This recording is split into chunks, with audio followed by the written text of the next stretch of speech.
What's up, everybody on YouTube? Today we're going to be taking a look at Natty Daddy to see if this is any good or not. Supposedly this has been around for the past couple years, but this is the first time I've seen it. I thought I'd give it a try. I don't really have high hopes given how cheap it is and that it's advertising that it's 8% alcohol.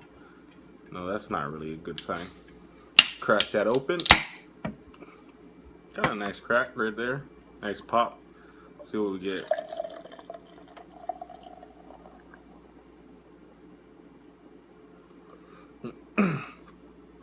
Really foamy.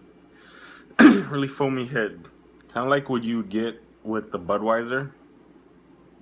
Looks like you got a similar color. If anything, maybe a brighter yellow.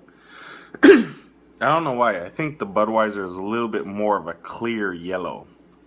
This one's a slightly darker, but still got that champagne pea color look.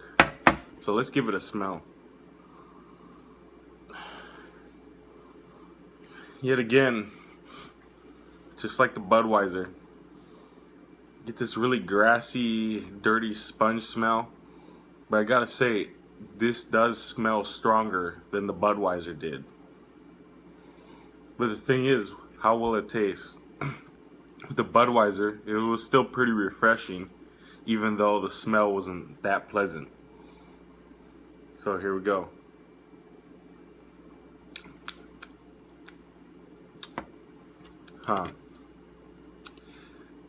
It has a bigger body. You sure can taste the malt better. More flavor. I wouldn't say more flavor as a good more flavor, more of that adjunct taste. For sure, you don't really taste the sparkling water flavor as much, or the kind of feeling you get when you drink sparkling water. You still get a lot of carbonation, but it tastes more like it smells. Good way of putting it. Which that's kind of a bad thing. So I say, not quite as a refreshing beer as Budweiser, but if you're really trying to get your buzz on, how can you go wrong with 8%? You know what I mean? And only like $1.50 a can. This is supposedly a 25 ounce. It's also made by Budweiser too, just to throw that in there. But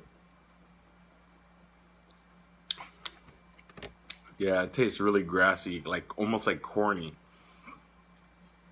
Sure, it doesn't taste like they used rice for this one. Budweiser, you can sort of taste it. This one's not as sweet.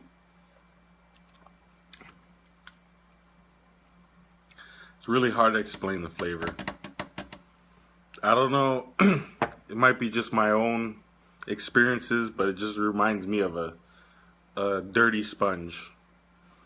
Or maybe some wet hay, some grass, some cut grass.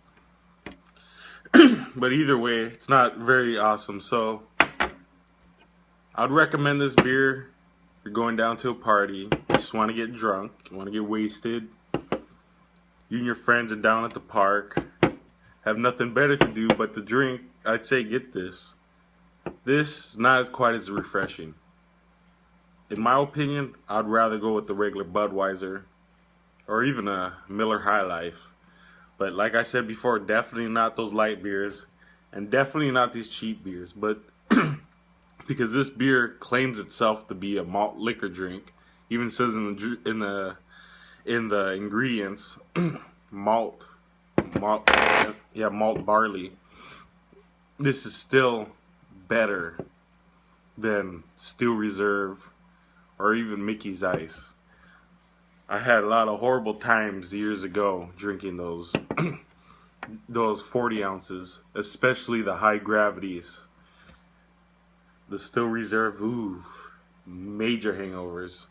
I would recommend avoiding those especially. But hey, until next time, thanks for watching.